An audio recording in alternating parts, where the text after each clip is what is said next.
Herkese salam dostlar. Bugün yeni bir video ile yine karşınızdayım. Bu videoda əsas olaraq çəkmək istədiyim mövzu könüllülük təcrübələrim və birinci kursdan etibarən başladığım bu yol və bu yolda etdiyim səhvlər və qazandığım təcrübələrdir. Düşünürəm ki, bu video birinci kurslara və həmçinin 11-ci siniflərə çox böyük bir motivasiya və dəstək verəcək. Çünki mən də bu yoldan keçmişəm və mən də bu yolda həqiqətən çoxlu təcrübə əldə etmişəm. İstəyirəm vaxt itirmədən başlayaq videomuza. Və hər şeydən öncə istəyirəm ki, mütləq şəkildə YouTube kanalımızı izləyəsiniz və bizə dəstək olasınız. Çünki sizin dəstəyiniz həqiqətən də mənim üçün çox önəmlidir və bu yola təzə başlayan biri olaraq, lakin təcrübələri yetərincə çox olan birinə həqiqətən də çox böyük dəstək vermiş olursunuz və mən bu yolla sizin motivasiya və mənə qarşı olan sevginizi hiss edirəm və mənim üçün də həqiqətən bu çox önəmlidir və istədim ki, bu YouTube videosunda bir daha mənim yerimdə ola biləcək və mənim kimi hal-hazırda püxtələşə biləcək insanları bir araya toplayıb onlara öz nəsihətimi və öz fikirlərimi verə bilim. Necə oldu ki, mən könüllülük təcrübələri toplamağa başladım dostlar. İlk növbədə birinci kursda, mənim düşdüyüm qrupda demək olar ki, çox uşaq könüllülük təcrübəsi toplayırdı və hətta yan qruplardan da mən eşidirdim ki, artıq könüllülük təcrübələrinə başlayanlar olub və mən isə özümü çox belə ortada qalmış hiss edirdim ki, mən heç bir təcrübələrə qatılmamışam, heç bir praktikam yoxdur. Bəs yaxşı, 4 ilin sonunda mən nə eləyəcəm, nə işlə məşğul olacağam, haraya sənəd verəcəm, harda bir işim olacaq. Ona görə həqiqətən çox düşünürdüm və çox narahat idim və demək olar ki, universitetə gedib gəldiyim hər gündə stres çəkirdim. Bunu aradan qaldırmaq üçün mən ilk növbədə o vaxtı məndən yuxarıda olan bir tanışımdan məsləhət aldım. Ona dedim ki, mən dövlət və ictimai münasibətlər ixtisasında oxuyuram Bakı dövlətdə. Mən nə edə bilərəm, mən necə inkişaf edə bilərəm və hardan başlayım? O mənə bildirdi ki, ilk növbədə özünü hansı sahədə görürsənsə, onu fikirləşməlisən və daha sonra isə həmin sahəyə uyğun olan könüllülük təcrübələrində, təcrübə proqramlarında iştirak etməlisən. Və bundan sonra mən artıq bir qədər beynimdə düşünməyə başladım ki, yaxşı Aytət, sən özünü hansı sahədə görürsən və hansı sahə üzrə təcrübələr keçmək istəyirsən? Və düşünərkən ilk öncə onu başa düşdüm ki, əslində əvvəldən müəyyən bir məqsəd qoymamışam qarşıma, yəni müəyyən bir hədəfim olmayıb ki, o sahəyə üzrə irəliləyim. Bir qədər keçdən sonra anladım ki, əslində mən insanlara daha çox yardım göstərməyi və humanitar sahədə, yəni insanlarla əlaqədə olan bir sahədə işləməyi sevirəm və əslində ixtisasımı da düzgün seçmişəm. Və bundan sonra başladım artıq bir neçə yerlərə könüllülük üçün və həmçinin təcrübə üçün CV-lər atmağa və istəsəniz sizin üçün əlavə bir video çəkərəm və bu videoda həmçinin öz CV-mi və motivasiya məktubumu necə hazırlamışdım və müsahibələrdə necə oldu ki, demək olar ki, müraciət etdiyim bütün müsahibələrdən indiyə kimi dostlar keçmişəm və bunun həqiqətən çox böyük sirləri və trikləri var. Bunları edən biri olaraq sizə istəsəniz bunu verə bilərəm. Çünki çox YouTube kanalına baxmışam, çox YouTube videosuna baxmışam. Bu sirləri insanlara açıb deyən və onları izah edən mən hələ heç kim görməmişəm. Və istəyirəm ki, bu sirləri sizə açıqdan, yəni gizli şəkildə, üstü örtülü demədən sizə açıq şəkildə bunları açıqlayım. Və bunun üçün də istəsəniz siz yorumlara mütləq şəkildə bildirin. Mən bu haqqda sizə əlavə bir video çəkəcəm. Və dostlar, başladım CV-mi və motivasiya məktubumu bütün hər yerə göndərməyə. Qarşıma çıxan bütün könüllülük proqramlarına müraciət edirdim. Və mən o dövrlərdə Bakı dövlətinin könüllüsü olmaq istirdim və bunun üçün tez-tez hər yerə demək olar ki, motivasiya məktubu, CV yolluyurdum. Və Allahın həqiqətən böyüklüyü və Allahın mənim əziyyət çəkməyimi görməsi və bunun ardından mənə yeni fürsətlərin açılması baş verdi ki, dostlar, mən Bakı dövlətdə könüllü olmaq istirdim. Gəldim, Bakı şəhəri Xətai rayon icra hakimiyyətində könüllü oldum. Mən düşünürəm ki, həqiqətən mən bir şey etməyə çalışarkən və o sahədə çoxlu əziyyət çəkərkən, yəni araşdırarkən Allah bunu görür və Allah mənə onun qat-qat artığını verir. Həyatım boyunca bunu görmüşəm və yaşamışam ki, mən bir gül istəsəm Allah mənə gül bağçası hədiyyə edib və bu da elə oldu. Bakı şəhəri Xətai rayon icra hakimiyyətində başladım könüllü kimi fəaliyyət göstərməyə. Əslində fəaliyyətim çox da ağır değildi və mən orada olduqca artıq özümü dəyərli bir şəxs kimi hiss edirdim. Gedib gəldiyim müddət ərzində bizdə orada əhalinin, yerli əhalinin, yəni bütün işlərini, sənəd sünət işlərinin çoxunu biz aparırdıq. Yəni onları kompüterdə qeydiyyat edirdik, qeydiyyatını edirdik və əslində çox rahat bir iş idi. Sadəcə olaraq hər gün kompüterin qarşısındaydıq və gözümüz bəzən yorulurdu. Həqiqətən də bəzən insan oturduğu yerdən qalxa bilmirdi, çox sıxılır və yorğun hiss edirsən özünü. Halbuki çox da böyük bir iş görməmisən, oturduğun yerdən işləyirsən. Və orada olarkən mən başa düşdüm ki, əslində bu tip işlər mənə daha çox uyğun deyil. Çünki mən könüllü olaraq elə bir yerdə könüllü olmaq istirdim ki, daimi hərəkətdə olum, bu tədbirdən o tədbirə gedim, daim yeni insanlar tanıyım, networking eləyim ki, bu Xətai İcra Hakimiyyətində mövcud deyildi.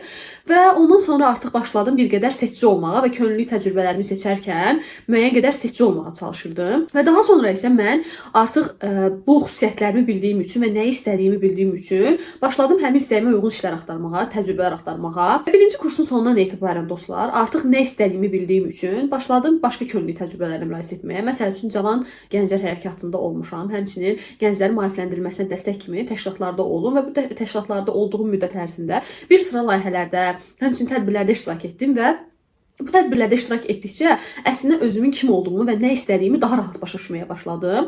Və bundan sonra artıq mən düşündüm ki, daha böyük bir işə girmək lazımdır və daha beynəlxalq bir təşkilatda olmaq lazımdır. Çünki birinci kursdan etibarən artıq xaricə gedəcəyimi və xaricdə təhsil alacağımı bildiyim üçün başlayıb beynəlxalq sertifikat qazana biləcəyim sahələrə yönəlməyə başladım. Ki mənim bəzi qrup yoldaşlarım yerli hökumət orqanlarında çalışmağa başlayırdılar, könüllülük təcrübələri edirdilər. Bəziləri Asana gedirdi, bəziləri Dosta gedirdi, bəziləri başqa yerlərdə könüllü idi. Amma mən düşünürdüm ki, mən xaricə gedəcəyim üçün mənə mütləq şəkildə beynəlxalq sertifikat verə biləcək yer lazımdır və bunun üçün Nayoraya müraciət elədim. Əslində Nayoraya müraciətim necə oldu dostlar? Mən deməli gənclər təşkilatlarına, yəni üzvlüyünü daim araşdırırdım Nayoranı ki, görüm məsələn digər gənclər təşkilatı ilə əlaqələri nədir? Nayora necə bir təşkilatdır? Bunu araşdırırdım. Resurs mərkəzində, Global Centerdə resurs mərkəzində mən beyin mərkəzlərində komitə üzvü idim və bu komitə üzvü olduğum dönəm ərzində mən gedib gəlib beynəlxalq layihələr barəsində məlumatlar alırdım. Həmçinin diplomatlarla görüşlər təşkil olunurdu, elçilərlə, səfirlərlə və mən bu görüşlər ərzində hər dəfə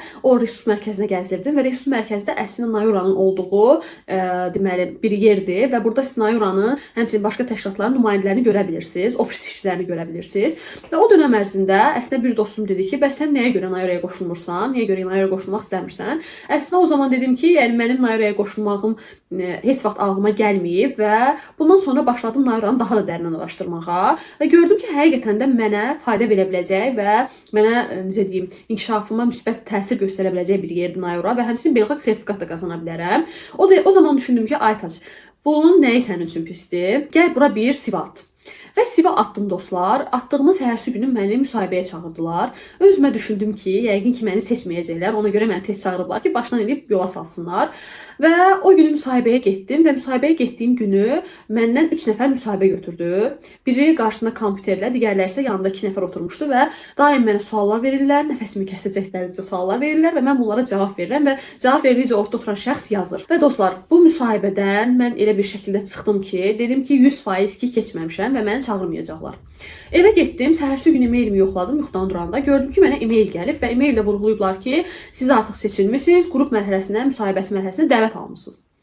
Və dostlar, o an həqiqətən çox həyəcanlıydım və əlim əsə-əsə öz-özümə fikirləşdim ki, mən bu müsahibəni necə keçmişəm. Çünki mənim bu vaxta qədər heç bir müsahibə təcrübəm yox idi. Və daha sonra keçdim qrup müsahibəsinə və qrup müsahibəsi dönəmində isə mənim bir neçə qrup yoldaşlarım da həmin müsahibədə idi və düşünürdüm ki, onların içərisinə və həmçinin orada olan uşaqlar o qədər savadlı və potensiallı uşaqlar idi ki, düşünürdüm ki, onların arasında bu səfər çıxma ehtimalım yoxdur və 3 mərhələli bir müsahibə olur Nayorada. Və beləliklə oranı da keçdi. Həqiqətən də orada könüllü olmaq üçün haqq qazandım. Və bu dönəm ərzində mən özümü çox şanslı hiss eləyirdim. Düşünürdüm ki, Aytac, sən həmişə beynəlxalq bir yerdə, beynəlxalq yəni bir təşkilatda könüllü olmaq istəmirsən və bu sənin üçün yaxşı bir fürsətdir. Bunu sonuna qədər dəyərləndir. Və elə də etdim. Nayoranın bütün tədbirlərində aktiv şəkildə iştirak elədim. Həmçinin layihələri qururdum. Nayoranın özünün layihə hesabat təsvirini yaradırdım, göndərirdim ofisə və həmçinin mən ofisdə departamentlər olur Nayorada. 4 departament var idi və mən beynəlxalq əlaqələr şöbəsində idim, departamentində idim. Və bu dönəm ərzində çox böyük təcrübələr edindim və belə deyim ki, kompüterdən heç başı çıxmayan bir şəxs olaraq mən orada kompüterlə işləməyi və hətta bir sıra bacarıqları öyrəndim ki, o bacarıqlar sonrakı həyatımda çox böyük mənə kömək elədi. Beləliklə dostlar, mən orada könüllü oldum. Hətta Nayoranın o dövrdə düşərgəsində iştirak elədim. Mingəçevirə getdik. Mingəçevirdə çoxlu şəkillər çəkdik, maraqlı yerləri gördük. Həmçinin bizim orada davamlı olaraq tədbirlərimiz oldu. Bu tədbirlərdə iştirak elədik və həqiqətən mənim üçün çox böyük bir, yəni bu inkişafıma dəstək oldu. Sonrakı dönəmdə isə artıq mən başladım yeni təcrübə yerləri axtarmağa, könüllülük yerləri axtarmağa və Naurada gördüm ki, Naurada koordinatorlar üçün bir müraciət forması açılıb, müraciət formu açılıb və düşündüm ki, niyə də olmasın və bu zaman koordinatorluq üçün müraciət etdim və əlbəttə ki, mənim könüllülük fəaliyyətim çox dolu-dolu keçdiyi üçün və hər bir tədbirdə iştirak etdiyim üçün və təşkilatda həqiqətən də çox bilindiyim üçün dedim ki, niyə də olmasın və müraciət etdikdən sonra məndən yenə də müsahibə götürüldü və bu səfər koordinator olmaq üçün müsahibə götürüldü və beləliklə bu müsahibədən də uğurla keçdim və daha sonra isə Naurada artıq koordinator oldum və koordinator kimi fəaliyyətə başladım.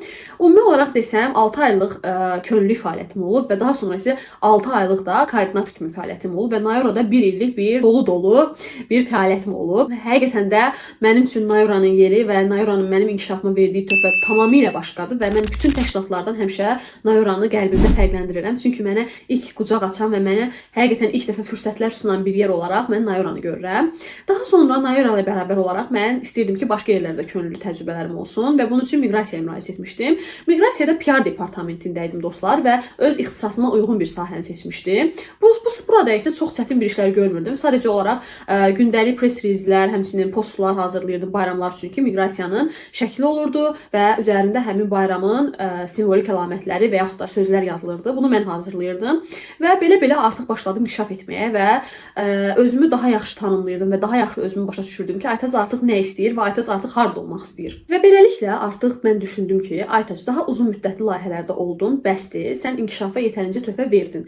İndi isə qısa müddətli layihələrdə və daha beynəlxalq sertifikat gətirə biləcək layihələrdə iştirak etməlisən və bunun üçün də artıq başladım addımlar atmağa. Çünki artıq belə deyim dostlar, Xətai rayon icra hakimiyyətində könüllülük, Naurada könüllülük və həmçinin koordinatorluq, miqrasiyada könüllülük, yəni intern mənə artıq həqiqətən də yetdi və düşündüm ki, Aytaz daha özümü zorlamağa və limitlərimi aşmağa ehtiyac yoxdur və bundan sonra mən formulaya müraciət etdim 2024-cü ildə, yəni 3-cü kursda. Müraciət etdiyim dönəm ərzində formula həqiqətən də mənə çox böyük bir belə deyim, beynəlxalq bir təcrübə qatdı. Dostlar, necə oldu? Mən müraciət etdiyim dönəm ərzində Azərbaycana çoxlu turistlər gəldi və bu turistlərlə speaking işində mən məşğul idim öz timimizdə. Həqiqətən ingilis dilim yaxşı olduğuna görə gələn bütün turistlərə məni yönləndirirdilər ki, Aytazla danışın və belə-belə mən onlarla danışaraq ingilis dilini əslində gücləndirmək üçün yeni bir fürsət qazanmışdım. Və əslində formula mənim üçün təkcə könüllülük təcrübəsi deyil, həmçinin öz dilimi inkişaf etdirmək üçün də bir müddət oldu. Və bu dövrdə həmçinin mən IELTS-a hazırlaşırdım və mənim bir çox tanışlarım, dostlarım mənə deyirdilər ki, Aytaz qətiyyən və qətiyyən getmə formulaya, çünki getsən sənin başın qarışacaq və sən IELTS-a düzgün fokuslana bilməyəcəksən. Mən isə dedim ki, təbii ki də Aytaz olaraq mən həm formulaya gedəcəm, iştirak edəcəm, həm də orada öz dilimi inkişaf etdirəcəm. Dostlar, düşünün, formulaya gedirdim. Bizim 4 ya da 5 saatlıq bir iş qrafikimiz olurdu və mən özüm timimi tam dəqiq xatırlamıram. Workforce timdəydim, yəni işçi qüvvəsi timi və bu timdə mən gələn əməkdaşları, həmçinin Bakı şəhər halqasının əməkdaşlarını və eləcə də könüllülərin check-up'ını, onlara gündəlik yemək talonlarının verilməsi işini yerinə yetirirdim ki, işim yenə oturaqlı iş idi və nə qədər hərəkətli sahələri, zonaları sevsəm də mənə yenə oturaqlı bir iş düşmüşdü. Və bu dönəm ərzində mənə həqiqətən də çox böyük bir təkamül oldu ki, dəstək oldu ki, mən 4 saatlıq iş qrafikimi bitirəndən sonra başlayırdım həmin sahədə, zonada gəzməyə və gəzə-gəzə yeni insanlar görürdüm və onlarla danışırdım. Beləliklə networking açırdı və bu mənim üçün həqiqətən də çox önəmli bir faktor idi. Çünki belə deyim, ölkəmizə xaricilər gəlir və hər bir xaricinin müxtəlif aksenti olur, diksiyası olur və siz onunla danışaraq artıq hər tipdə bir səs tonunu eşidirsiniz, başa düşürsüz və bu isə sizin listening qabiliyyətinizi çox gücləndirir. Məncə mənim elə listening qabiliyyətimi IELTS-da gücləndirən əsas faktor məhz bu olmuşdu. Niyə görə? Çünki bir xarici, məsələn, Hindistanlı aksenti ilə danışır, bir xarici Pakistanlı, bir xarici Alman aksenti ilə danışır və siz fərqli aksentləri dinlədiyiniz üçün sizə listeningdə hər hansısa bir çətin aksentli bir tutaq ki, mətn düşsə, onu danışan bir insan düşsə, siz artıq onu rahatlıqla başa düşə bilirsiniz. Çünki artıq sizin praktikanız olub və bu məndə də belə olmuşdu. Beləliklə orada könüllü oldum. Könüllülük boyunca çox maraqlı anlar yaşadıq. Konsertində iştirak etdim formulanın. Daha sonra isə müxtəlif əyləncə zonaları var idi. Orada şəkillər çəkdirdik. Hətta mən orada Leclerc'in imzası olan həm papaq, həm də kofta əldə etmişdim. Yəni onu öz koftamı imzalatmışdım ona və mənim üçün həqiqətən bu çox özəl idi və siz də belə əgər özəl necə deyim, xatirələr birikdirmək istəyirsinizsə, həqiqətən də çox gözəl bir fürsət ola bilər sizin üçün də. Və sonda isə formuladan bizə sertifikat, iştirak etməyimizlə bağlı sertifikat və həmçinin bir sıra hədiyyələr təqdim olundu və 4 günün hər günün sonunda mütləq şəkildə bizə hədiyyələr verilirdi. Mən oradan su butulkası, yəni şüşə və daha sonra speaker və çanta kimi bir sıra gözəl hədiyyələr əldə etmişdim.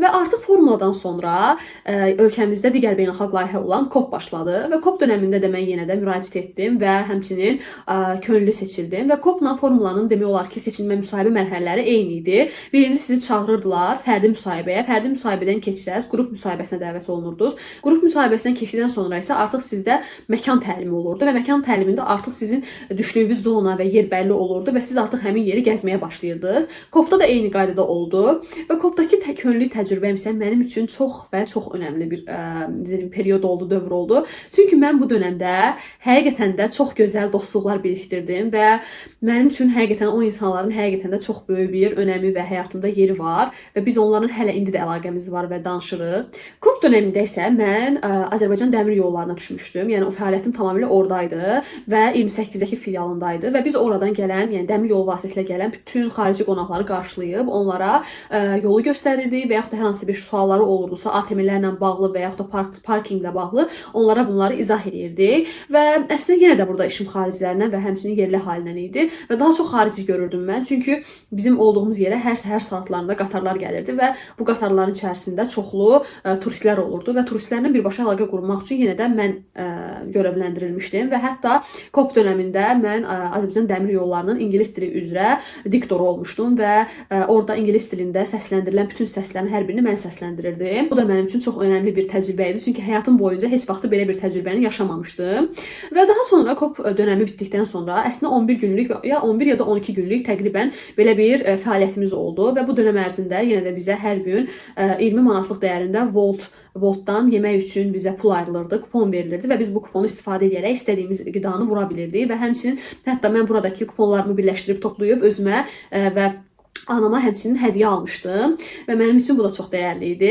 Və sonunda isə bizim fəaliyyətimiz Azərbaycan Respublikasının prezidenti tərəfindən şəxsi imzası ilə imzalanmış fəxri fərman mükafatlandırıldı və həqiqətən bu çox mənim üçün özəl bir duyğu idi. Çünki belə deyim, artıq sənin əziyyətimin qarşılığını alırsan və hətta daha da artığını alırsan və bu insana həqiqətən çox böyük bir motivasiya verir. Çünki mən birinci kursda başladığım bu yolu artıq çox gözəl şəkildə sonlandırırdım və beləliklə uzun bir təcrübə proqramını sizə anlatmış oldum və istəyirəm ki, siz də onu biləsiniz ki, mütləq şəkildə bu prosesdə tez başlamaq lazımdır. Çünki artıq 3-cü, 4-cü kursdan başlayarkən siz bilmirsiniz ki, dərsi çatdırasınız, yoxsa könüllülük təcrübələrinə gedəsiniz, yoxsa ingilis dili öyrənəsiniz. Yəni belə deyim, ortada qalmış olursunuz və bilmirsiniz ki, hansı birini çatdırasınız. Amma birinci kursdan başlayarkən sizin hər birini etməyə çox qəşəng zamanınız qalır və hər bir şeyi də detallı şəkildə edirsiniz. Yəni yarımçıq qoyub getmirsiniz.